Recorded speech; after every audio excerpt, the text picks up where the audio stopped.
Namaste. Suffering is the sole origin of consciousness.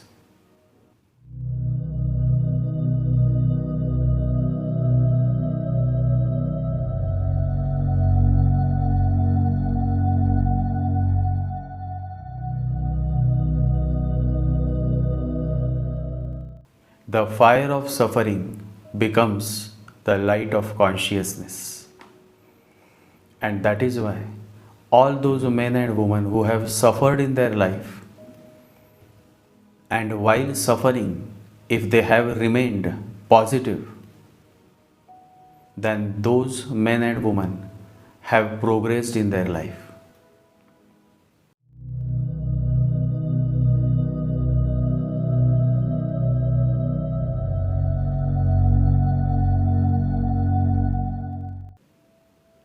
Suffering is necessary as long as you remain ignorant. The moment you wake up, the moment you start becoming aware, then suffering is no more required. And then even if you suffer, you will not feel it because you have expanded your awareness, your consciousness. So everything comes down to suffering.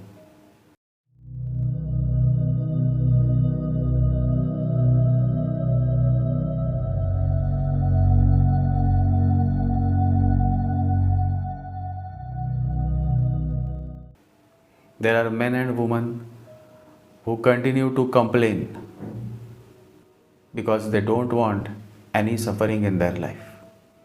So as soon as suffering comes, they start blaming the whole world. They start blaming God. And by doing so, they start falling from the grace of the Lord. And that is how they degrade themselves. And then there are a set of men and women who go through the sufferings, and while they go through the suffering, they always keep faith in the Holy Lord.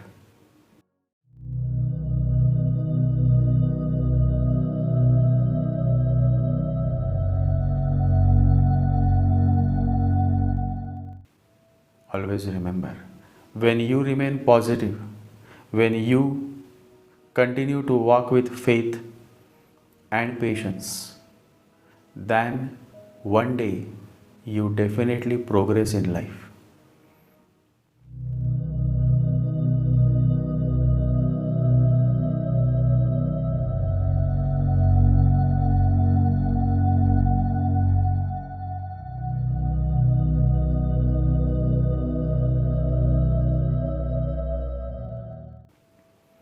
But to do so, you need to have a certain awareness. You need to have a certain willpower. You need to have a certain depth of understanding.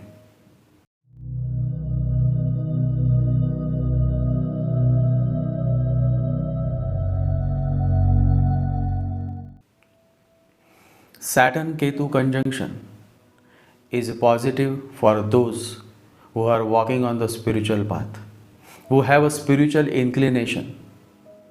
However, the same Saturn Ketu conjunction can frustrate a man or a woman who is highly materialistic by nature.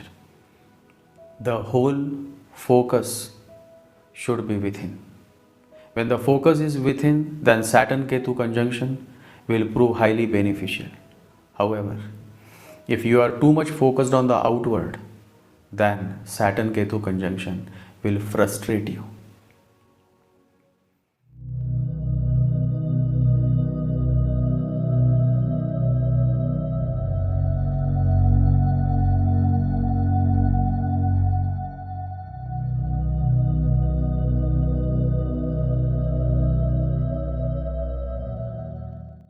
Ketu, whenever comes with any planet, it spiritualizes the planet.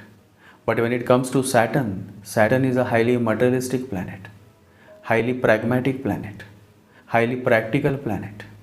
But when Ketu comes with Saturn, then you tell me what will happen. The person is not able to make decisions properly. So as long as he remains too much into the materialistic world, As long as he remains too much attached, as long as he remains too much bhogi, pleasure seeking person, this conjunction of Saturn Ketu will continue to frustrate him.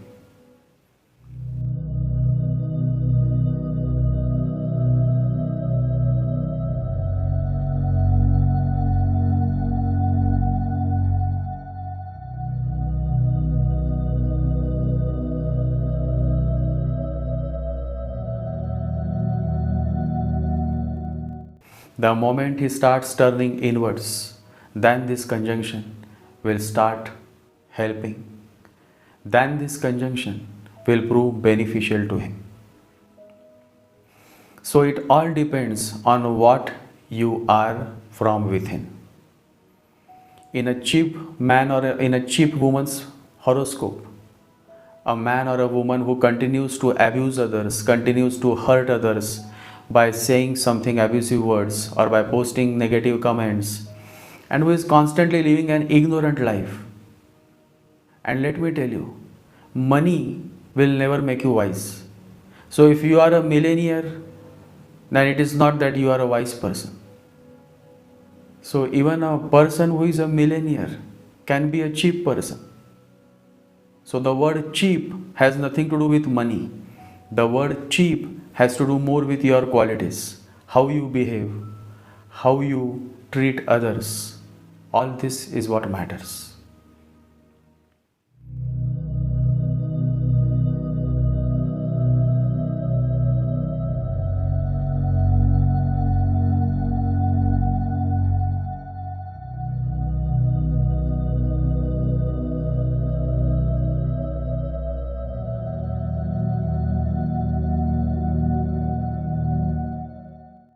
So Saturn Ketu conjunction for a negative, cheap person will prove a punishment, whereas Saturn Ketu conjunction for a beautiful soul, for a meditative soul, will prove highly beneficial.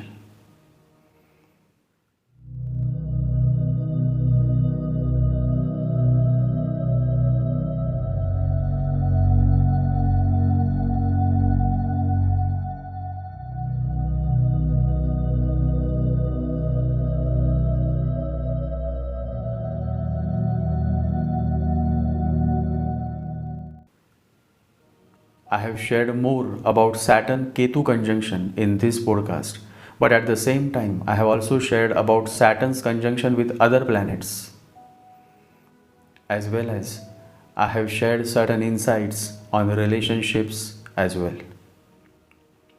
There is a difference between relationship and relating. Relationship means there is a dependency, there are expectations. In relating, there are no expectations. I am singing a song. If you are relating with my song, then it is beautiful. There is no expectation. Relating is beautiful. Relating is different from relationship. And there are many more insights that I have shared in this podcast. So let's begin.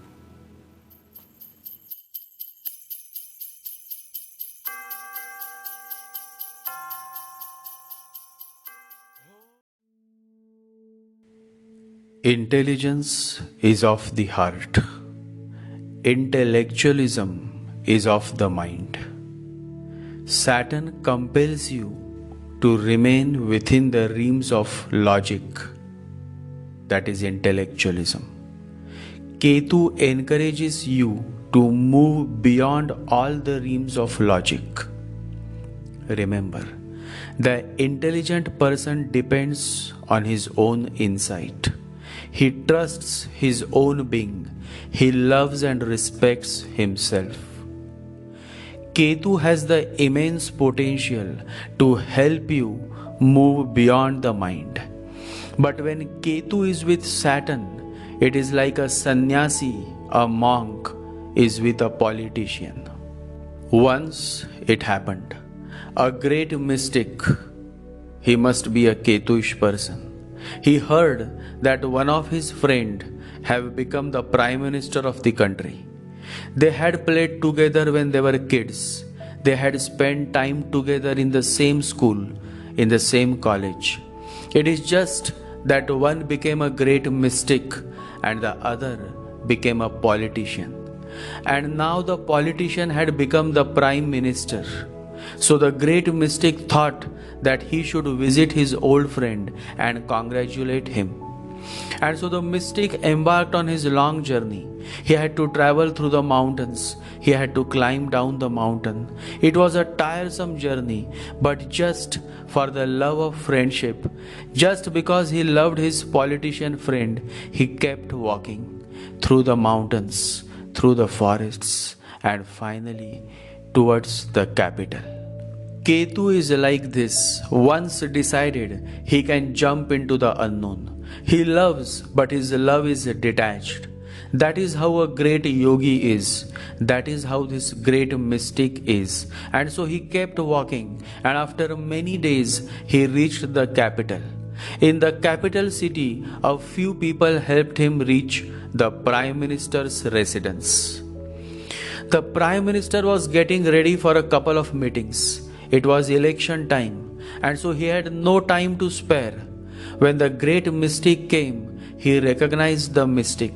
He recognized that his old friend had come to meet him, to congratulate him. But a politician is after all a politician. The head is more, the logic is more, the calculations are more. And so he said to the great mystic, I am happy to see you after such a long time, but I have many appointments lined up. You know, now that I have become the Prime Minister, my schedule has become more busier than it was. Why don't you come with me on my way? We can talk and remember our childhood days. I would love if you can come with me.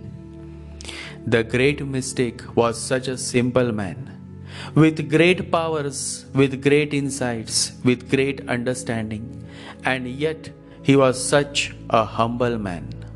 A tree loaded with fruits is always bending, always humble. And so the great mystic, looking into the eyes of his old friend, said, How can I come up with you? You are the Prime Minister of this country. Look at me. I have come all the way from the Himalayas, and you can see my clothes. They are all in dust, also torn at some places. It would not look good for me to accompany you. The Prime Minister, a seasoned politician, that is how Saturn is. He said, You don't worry. I have a very expensive overcoat. I have never used it. It was gifted to me by the Queen of England. I will give you the coat. You just put it on. It will cover your ragged clothes, the dust and everything. The coat was given to him. The Prime Minister's election campaign began. They went to the first house. They entered the house. The Prime Minister introduced his friend. He is a great mystic. He lives in the mountains. Everything that he has is his own, except the coat that is mine. The mystic could not believe it. What kind of stupidity is this? Even the family was shocked. To insult the mystic in such a way? Once they were out of the house, the mystic said, It is better I do not come with you. You insulted me. What was the need to say that it is your coat? They were not asking. The Prime Minister said, I am sorry. Forgive me. And if you don't come with me to the next appointment, I will think you have not forgiven me. The mystic was a simple heart man. He said, Then it is okay. I am coming. Entering the second house, the Prime Minister introduced him. He is a great mystic who lives in the mountains. Everything is his, even the coat is his. The mystic could not believe that this man had any intelligence at all. Outside the house, he simply refused. I cannot go to your third appointment. This is too much. But the politician said, I have said that the coat is yours. The mystic said, "It is unbelievable how unintelligent a man can be. Your assertion, your emphasis that the coat is mine creates suspicion. There is something you are hiding. What is the need to mention the coat at all? I don't see the point that in any introduction, quotes need to be introduced." And the politician, the prime minister, said, "Forgive me, but if you don't come to the third appointment, I will never forget that I have hurt you. Please, there is only one more appointment, and I will not say that the coat is yours or the coat is mine.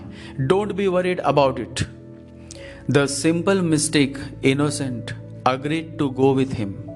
At the third house, he introduced the mystic in the same way. He is a great mystic from the mountains. All the clothes are his, but as far as the coat is concerned, it is better not to say anything. A politician is a politician. A Saturn is a Saturn. Saturn wants credit for every small thing. A mystic is a mystic. A Ketu is a Ketu. Ketu is simply not bothered for any credit, any name, any fame. It is just happy to be, happy to offer its love unconditionally. The mystic had come all the way just to congratulate his friend who had become prime minister. The mystic was such a simple man. He had absolutely no idea that the man whom he loved is not leaving even him to get some credit, to do some politics, to show people how good he had been to him by offering the expensive coat.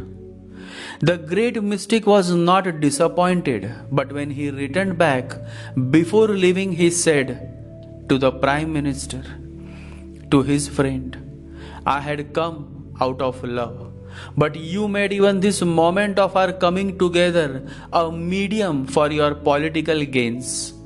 You kept on bragging on the coat that you offered me to all the people that we visited. What was the need? You have changed, and nobody can now help you. You were talking of that one coat. Let me tell you that my guru can create hundreds of prime ministers in such coats. What to say about the coat then? I am going now, but you please become aware, else you will be soon in trouble." And the great mystic left, never ever to come back in this world of politicians. He said, "I am happy in my own bliss, and the bliss within is so beautiful, so divine, so pure, that nothing can stand before it. It is the ultimate joy of my being, the love of my Guru, my beloved Master." And so he never came back in this world. He was never seen again. Ketu knows nothing of politics but love. Saturn knows nothing of love but politics. These are two opposite poles. The mystic is the North Pole, the politician is the South Pole, and they can never coexist. Buddha cannot live with Hitler, and Hitler cannot live with Buddha. A politician is not an intelligent person. He may be intellectual, but certainly not intelligent. A man of heart is intelligent. He can feel the love of his friend. He can be more receptive, more understanding, more willing to go out of his way. An intelligent man is deep in his heart. He can vibrate to the love. He can understand you. He can relate with you. He can feel love because he thinks less and feels more. But an intellectual man is trapped in his head, in his logic. He cannot feel love because he feels less and thinks more. A politician is always in his head. Logic is his way, the only way. He knows only calculations, and calculations has nothing to do with intelligence. Always remember this. Remember, The politician is not the most intelligent part of humanity. Otherwise, there would not have been 5,000 wars in 3,000 years. The politician has destroyed but has not created anything. It is the politician who is creating the atomic weapons, the nuclear missiles. With what face can he make the people of the world aware that the future is dark? The idea of becoming a hero is very different in a politician's dictionary. Adolf Hitler in his autobiography writes, "If a politician wants to be a great hero, a great historical figure, then the only way is to create a great war. Without war, you don't have heroes." And Adolf Hitler is saying the truth. Because if you all look back into the history of this human world, you will realize that all those politicians who have fought wars, great wars, have actually become heroes. Alexander the Great, Napoleon, Nadir Shah, Genghis Khan, Joseph Stalin, Mussolini, Adolf Hitler, Winston Churchill.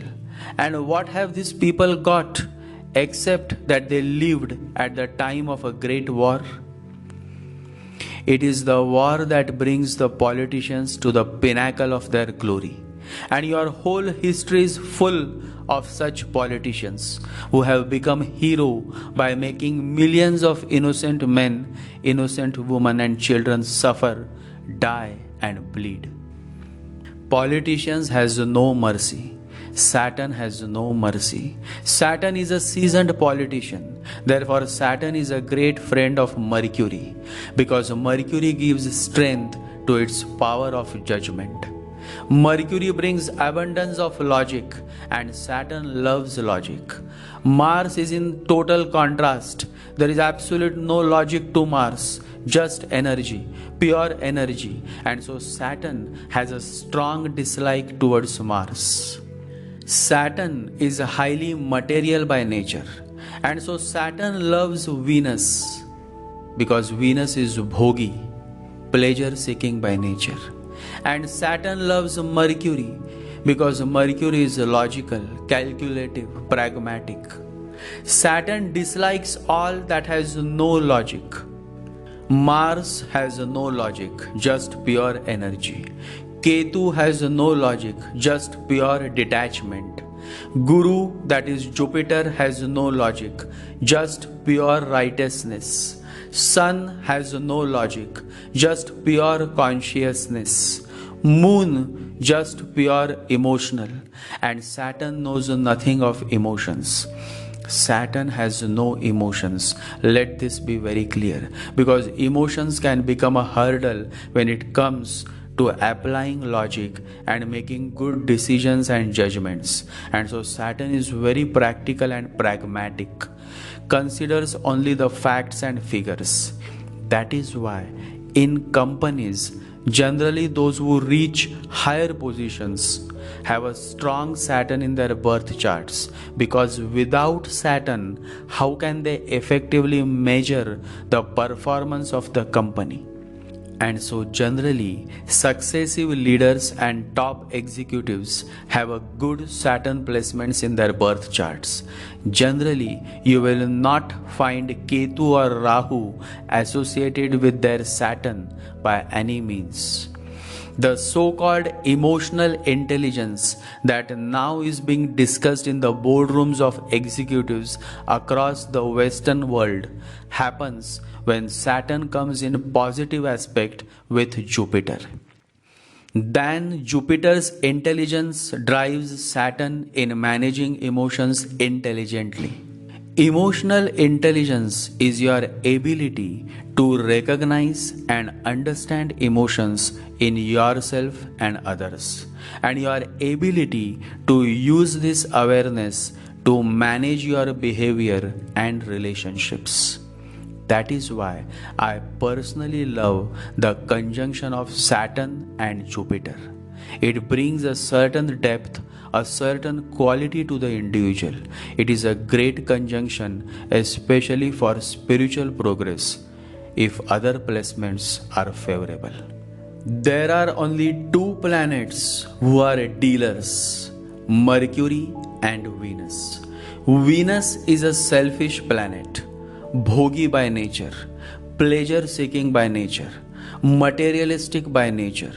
These two planets bring the best out of Saturn, bringing the spirit of entrepreneurship, and if other aspects support, then success in business is guaranteed. A successful businessman always has a positive placement of Mercury, Venus, and Saturn. Once this party of three favor you, you become a good dealer. So, one side of your life, money and pleasures, is taken care of. What suffers is then the other side, the lack of peace within, the lack of love, the bliss, the missing of joy within, and the missing of happiness, the inability of coming to the state of consciousness. Understand the fact, and I insist to all my close followers and listeners, that Saturn cannot let go. Revenge is impossible to deny. A Saturnian person is revengeful. He or she cannot let go. They cannot forgive.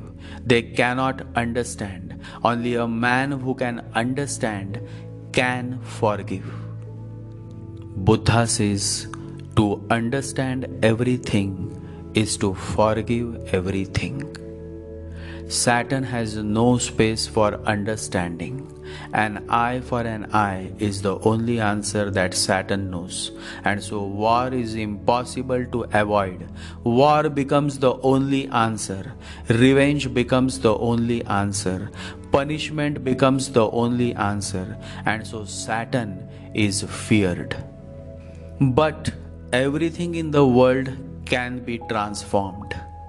God's creation never goes waste if it comes in contact with something, someone who can transform it to its benefit, someone who can uplift it to higher realms of consciousness.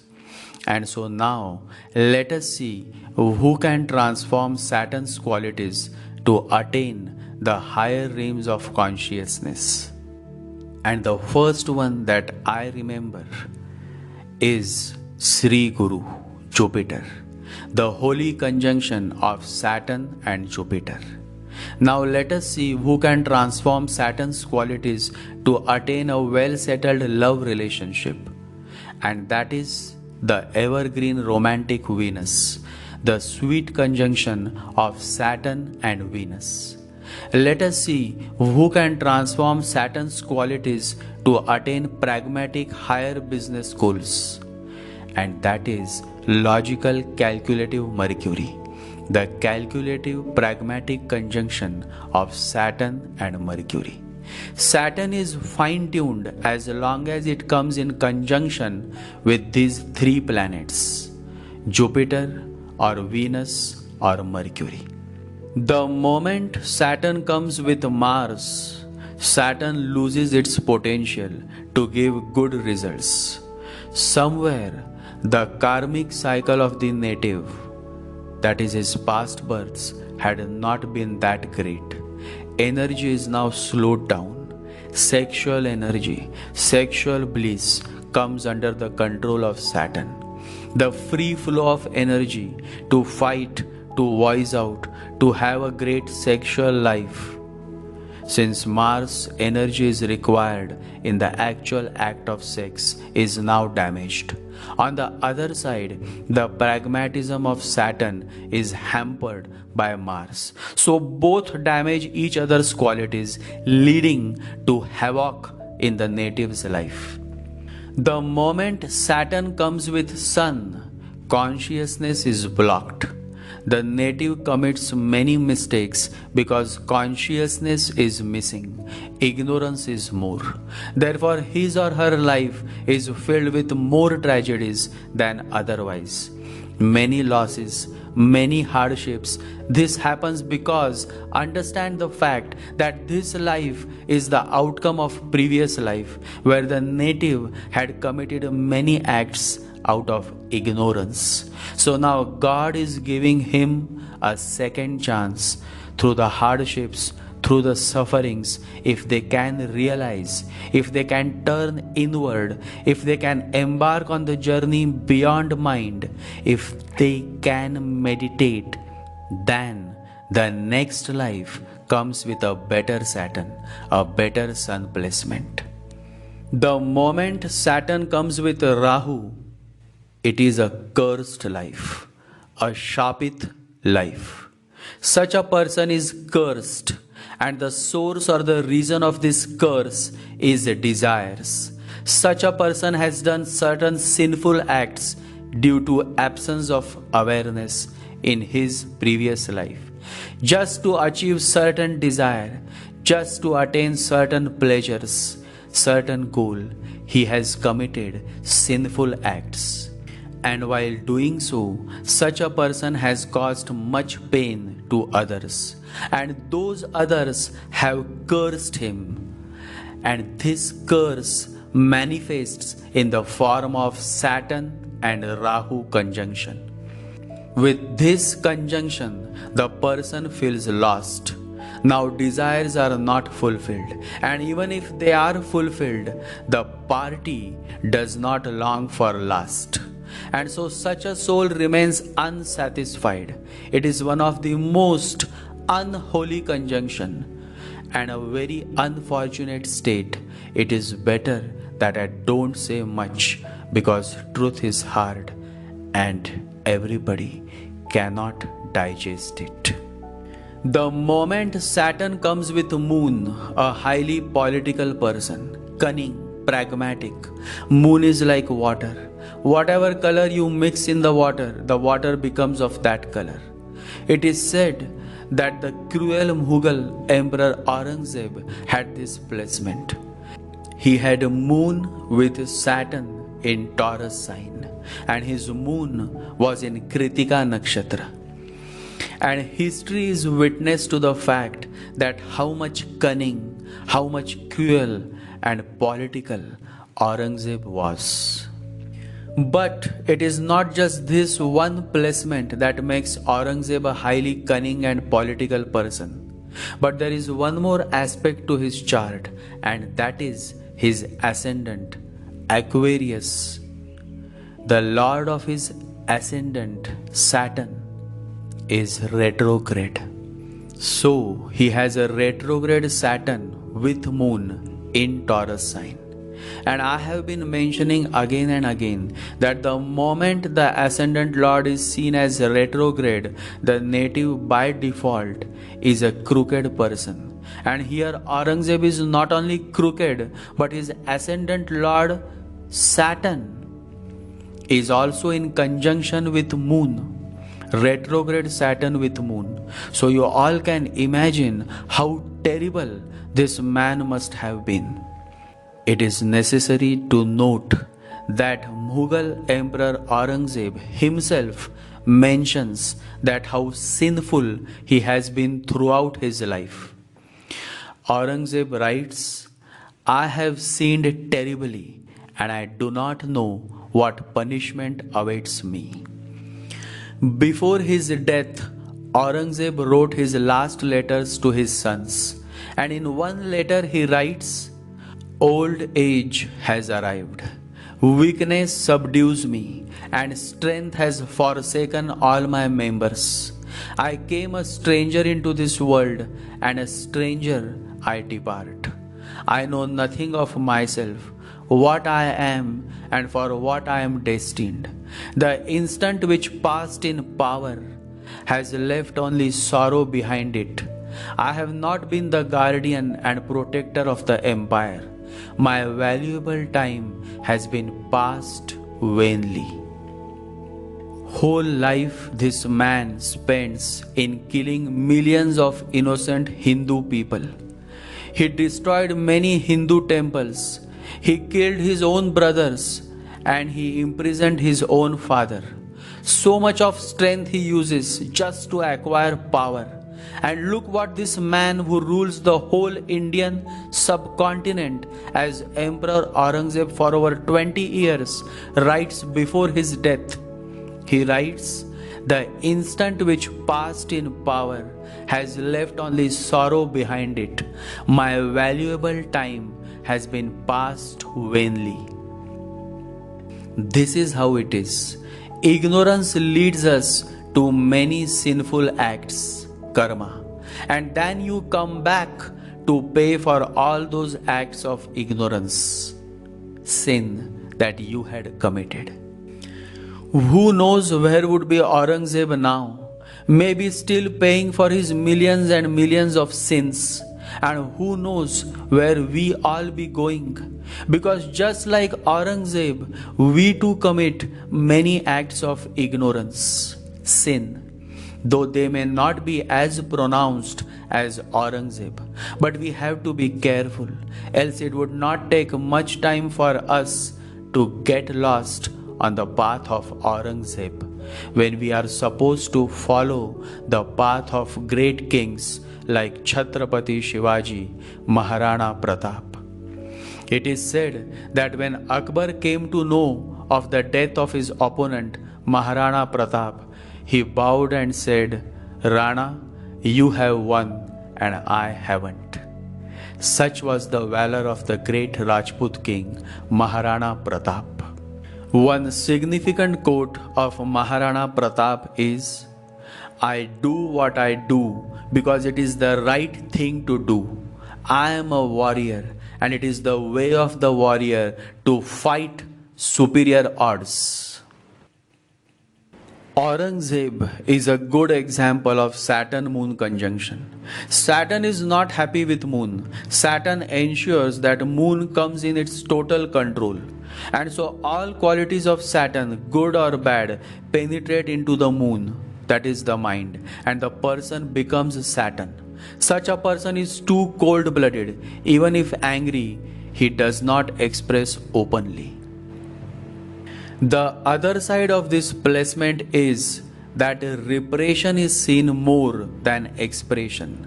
And so many times, if other aspects are not supportive, then people with this Saturn combination often commit suicide, are prone to committing suicide. Repression is something that goes on killing you. You want to have experiences, sex, love, joy, bliss, peace. You want all kind of experiences, but when you repress your desires, when you repress your feelings, you don't move ahead. And unless you move ahead, self-learning is not possible. And when there is absolutely no self-learning, how can you progress in true sense? How can you grow in the real sense? And so repression blocks your growth. Never repress your feelings. If you love someone, step ahead and express. Expression is life. Repression is suicide. Repression is the pitfall for all those people who want to transform their lives. They have to avoid repression. Indulgence is not so bad, because indulgence can one day bring understanding, but repression can never bring understanding. Always remember this. A person who is eating non-veg for many years at some point may realize that he must slow down and shift his gears to vegetarian food. A person who have had plenty of sexual experiences and sexual pleasures at some point may realize that he should stop monkeying around. Enough is enough.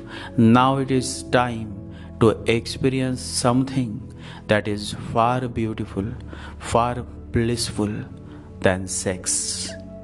A person who has been running behind money and accumulating his whole life comes to the realization that enough is enough. Now it is time to do something for the nation, for the society, for those who are still struggling to earn. So you see, it is only when you experience that you can understand. And it is only when you understand that you can realize. And so in my life, I respect every man and every woman who have been through all kind of experiences.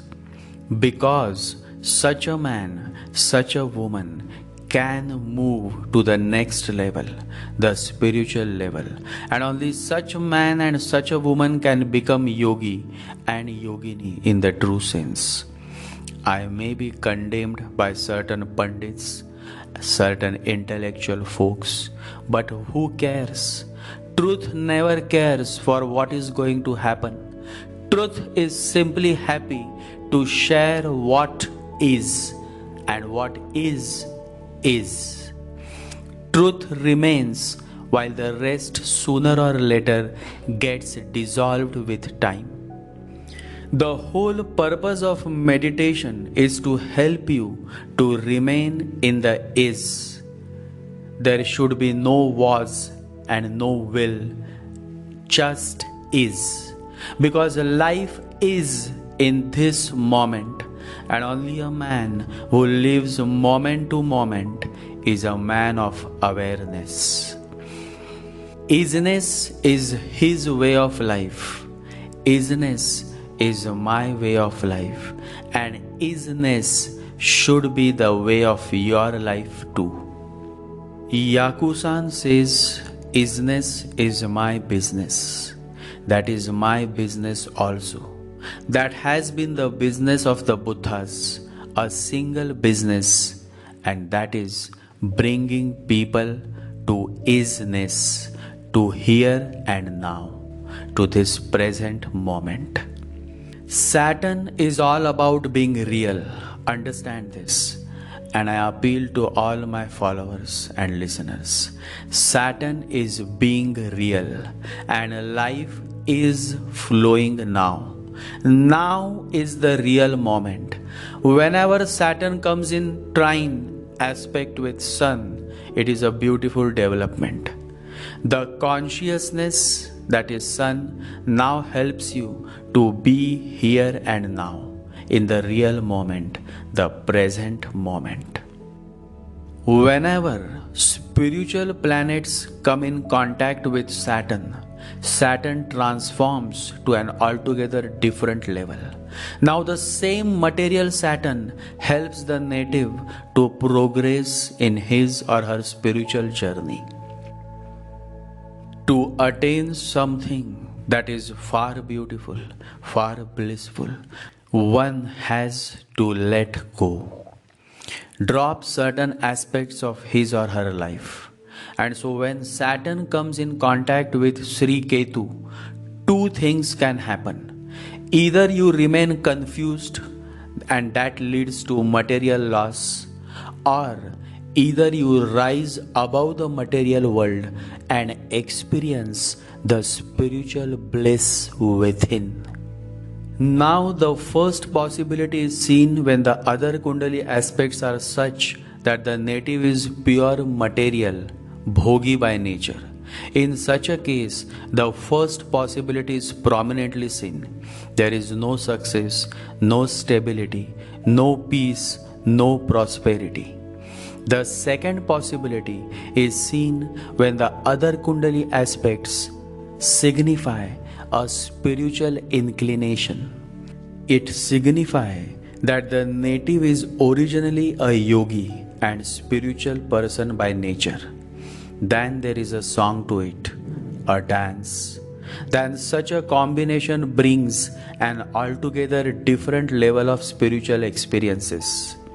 In general, the first possibility is seen because the majority is bhogi by nature. And so this Saturn Ketu conjunction becomes a challenging position for many people.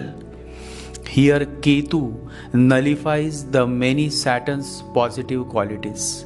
Specifically, this is definitely not a good position for authority figures. And the fact is that with this kind of placement, rarely does an individual becomes an authority figure or a top executive. To become a top level executive, the C-class executive, it is necessary that Saturn is not with Ketu. A political leader, a government executive, or a top executive of a private company will find it difficult to make decisions if there is always a sannyasi, that is Ketu, sitting on his head. Nehru and many other political leaders were finding it very difficult to tackle the political issues with Pakistan, just because there was always the Mahatma Gandhi, Ketu, sitting on their head. It was only after the Mahatma left this world that Nehru and his government, Saturn, could make some hard decisions. Saturn wants power, real power, and Ketu is absolutely disinterested in power positions. Tell me, and I insist to all my followers, tell me, how can this marriage work? One has no interest in power and the other is very much interested in power. Wherever there is a desire to have power over another person, it is politics. Power is always political. And so whenever Saturn Ketu comes together, the desire for power is less. And whenever Saturn Rahu come together, the desire for power is more. See how beautiful the art of astrology can be. Astrology is not alien. It is very much within us. It is a play of qualities. It is a play of energies. It is a play of vibrations. It is a play of nature, of relating. Whenever there is relating, there is a spark. The very base of friendship is relating. Arjun can relate with Krishna. Peter could relate with Jesus. Ananda could relate with Buddha. Relating is beautiful than relationships. When you are relating, you are simply relating. There are no expectations. But in relationships, there are expectations. When in relationships, expectations come, and these expectations lead you to the road of many miseries. Because you expect something, you are dependent, you become dependent, there is no independence, you are locked in a relationship. Relationships closes the door to freedom, and love ceases to exist the moment there is no freedom. The moment love becomes a relationship, it becomes a bondage, because there are expectations and there are demands and there are frustrations and an effort from both sides to dominate. It becomes a struggle for power. Relationships cannot give you absolute freedom. Relating can. When it comes to relating, where is the question of dependency? You are simply relating, you are simply resonating, and that is beautiful. Two persons can be very loving together. The more loving they are, the less is the possibility of any relationship. The more loving they are, the more freedom exists between them. The more loving they are, the less is the possibility of any demand, any domination, any expectation. And naturally, there is no question of any frustration.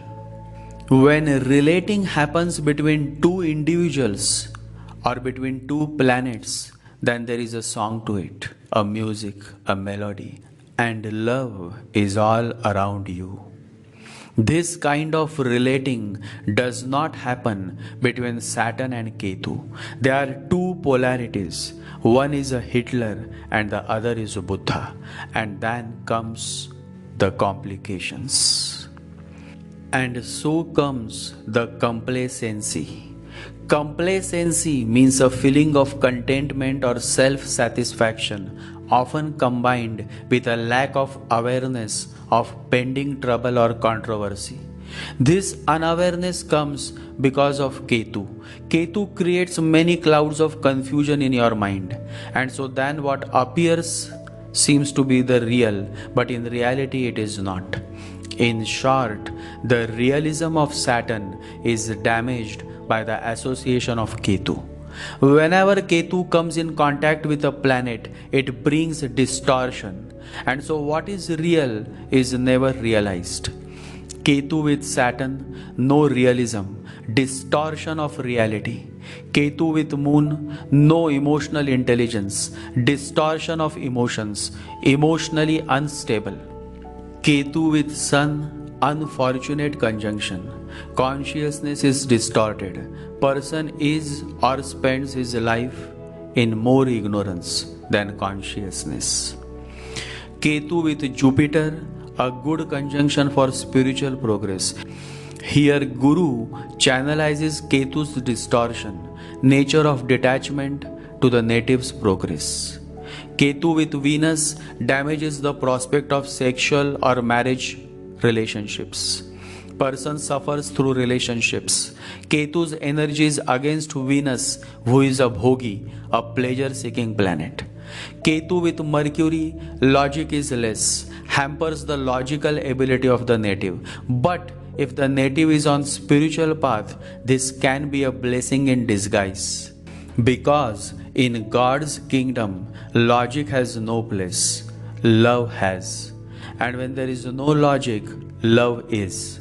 So this can be a boon or a curse depending on which path the native has been from past birth and rebirths. Let me tell you all, Ketu is gracious to all those individuals who are set on their spiritual journey, and the same Ketu can play havoc for those individuals who are simply clinging to the material pleasures of life: sex, money, wealth, properties, power. And that is why the energy of Sri Ketu is totally against the energy of Rahu. Rahu wants sex. Ketu is not interested in sex. Rahu wants power. Ketu is disinterested in having power. Rahu is highly political. Ketu is such a simple being, just like the great mystic who comes all the way from Himalayas to congratulate his politician friend.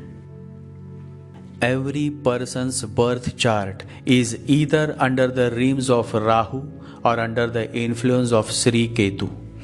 Depends on what path the soul has embarked upon for many lives after lives. Yesterday somebody was mentioning about the cruelty of the Mughal emperors. But even among those cruel Mughal emperors, there was one man who was very unique, very different, and his name was Jalaluddin Akbar. By and by, it occurs to me that from the Mughal Sultanate, if there was any emperor who was truly worth of respect, then that was Emperor Akbar. Although a Muslim, Emperor Akbar was the only emperor who went out of his way.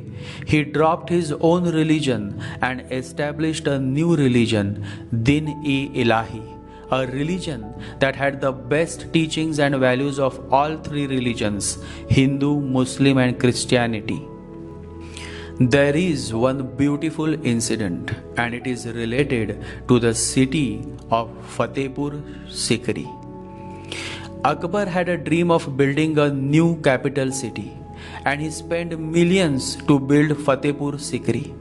A grand city was built, and then one of the largest gates of the world was built at the entrance of Fatehpur Sikri, and the gate was named Buland Darwaza, meaning a magnificent gate. Buland Darwaza. When the door was built, Akbar asked his wise men to come up with a sentence, a beautiful, meaningful, insightful sentence that can be engraved on this magnificent door that stands on a bridge. The wise men of Mughal Emperor Akbar searched and searched in all the scriptures, in all the literature of the world, and finally they found a sentence in the Holy Bible. As if the sentence was said specially to be engraved on the gate of the capital of Fatehpur Sikri. And the wonderful, insightful sentence that you all will see even today on the largest gate of the world, Buland Darwaza, is Isa, Jesus, son of Mary, said, "The world is a bridge, pass over it, but build no houses upon it. He who hopes for a day may hope for eternity, but the world endures but an hour. Spend it in prayer, for the rest is unseen." How deep is this sentence? How deep? I am speechless. I am simply speechless. And someone like Akbar can only do this. He was a Muslim, but he did not care. He simply loved the sayings of Jesus, and he chose it for one of his greatest creations, the city of Fatehpur Sikri. It may not sound good to those who are hardliner Hindus, but the fact is that even though I am also a Hindu, I have absolutely no hesitation to mention the greatness of Emperor Akbar. In the whole lineage of Mughal Sultanate, it is only Akbar who still is remembered by people of all religions, simply because a time came in his life when he went beyond his own religion. He went against all the Muslim hardliners of his times and embraced the religion of humanity, the religion of love, Din-e-Ilahi. Emperors are very rarely wise people, but Akbar was certainly an exception. Read the sentence that Akbar chose from the Holy Bible to engrave on the gate Buland Darwaza. Read it again and you will realize the beauty of it. The whole message is in one line.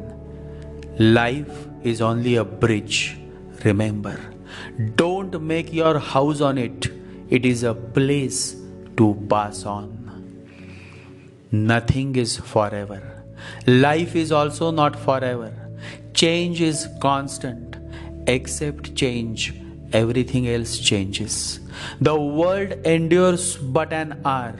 Life is moment to moment, and only a man who lives moment to moment is a man of awareness. He never plans, because what is there to plan? Planning means you are thinking of future.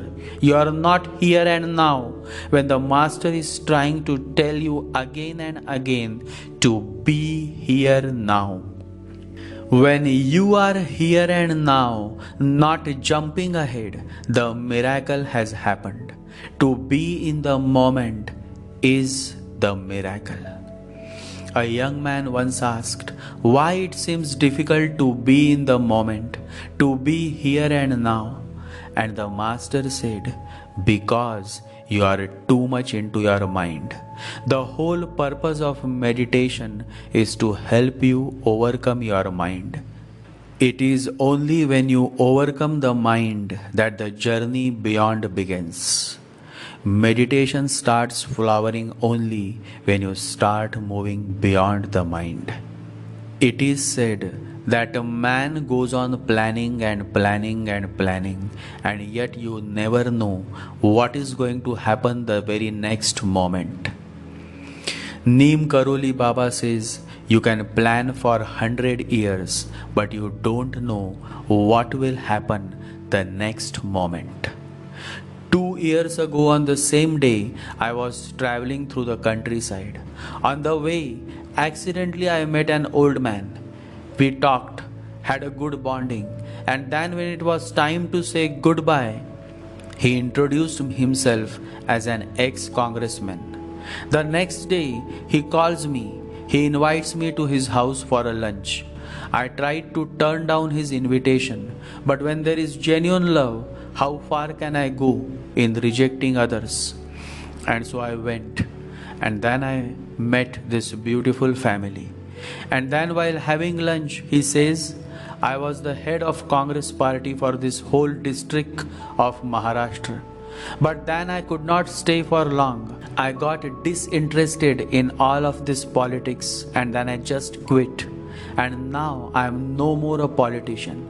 I just do what I can do for the poor, the needy. That keeps me happy. I said to him, saintly men and women cannot stay in politics for long. Lokmanya Tilak in his Kesari newspaper had specifically mentioned in his own style the truth, and it was in simple words. He mentioned, politics is not the job for saints. So you see why you cannot stay for long in politics. He hugged me. His heart moved, his eyes became wet. He insisted me to stay for a day or two. But I said, Sir, my road is long and I cannot wait. My journey continues. I left, but the gentleman still left a message for me on my WhatsApp. It was in just 2 words, thank you. Whole life can become a bliss of garden, even if the only prayer you say is thank you. If the only prayer you ever say in your entire life is thank you, it will be enough. It is not happiness that brings gratitude. It is gratitude that brings happiness in your life. A man or a woman with a grateful heart is always a blessed person. Such a grateful person goes a long way. Then no matter how life is, no matter how difficult life is, such a person is always thankful to God because he realizes the fact that life in itself is the greatest blessing. It happened that a young man was very upset. Nothing was happening in his life, and so he went to his master. He said, Master, nothing is happening in my life. You always say celebrate life, but what is there to celebrate? The master laughed, a loud belly laugh, and said, Young man, come here, come closer. And the master put his hand tightly on his face, and the young man could not breathe. He struggled. The master removed his hand, and the young man took a deep breath. He felt better. His eyes twinkled as if life was back. And then the young man smiled. The master looked into the young man's eyes and said, Now you realize every moment is a celebration. Be grateful to God that you are alive. Life is precious, and one who realizes this celebrates life, no matter what. Value life because life is the greatest journey you will be ever on. Celebration is the foundation of living, not renunciation but rejoicing. Rejoice in all the beauties, all the joys, all that life offers because this whole life is a gift of God. Our whole life is a gift of God. Let us celebrate. Let us be thankful. Let us be grateful for all that we have, no matter how much. Then there is a certain fragrance to your life. Then there is a song to it, a dance, a music. So come you all, sit with your closed eyes and meditate on the Holy Lord's name. Just the name of the Lord can take you all to many places because the strength is in your faith. The beauty is in your faith.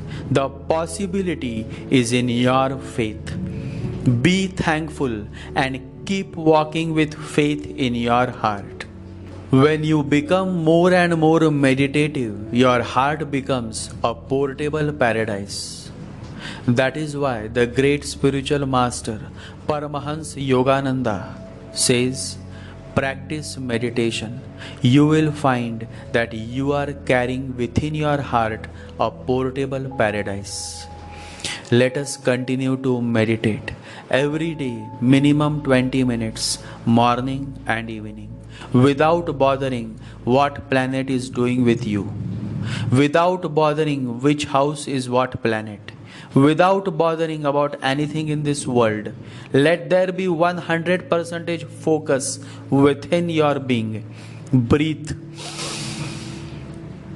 Breathe in and breathe out while you focus on the Lord's name. The whole story of human life is between two actions. Breathe in and breathe out. And one who has realized this has realized the whole essence of this human life. My blessings and love to you all. Life is short and active years of life are even shorter. So wake up and let the journey beyond mind begin.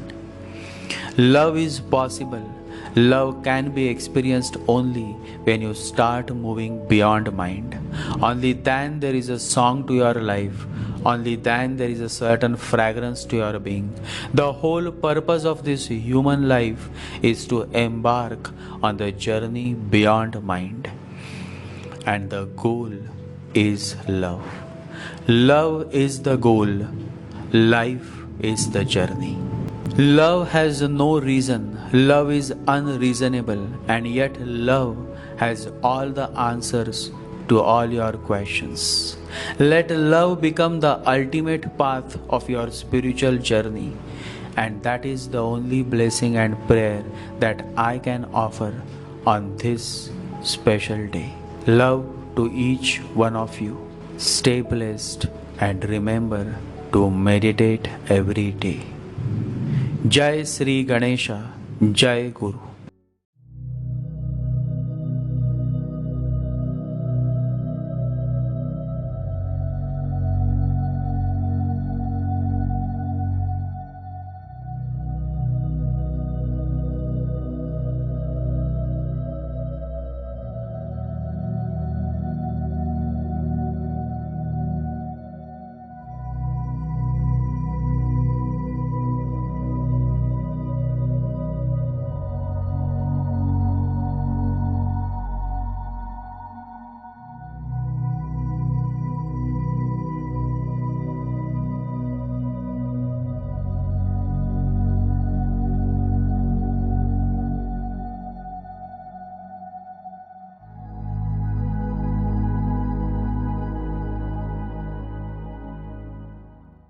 Om Gam Ganapataye Namaha. Om Gam Ganapataye Namaha. Om Gam Ganapataye Namaha.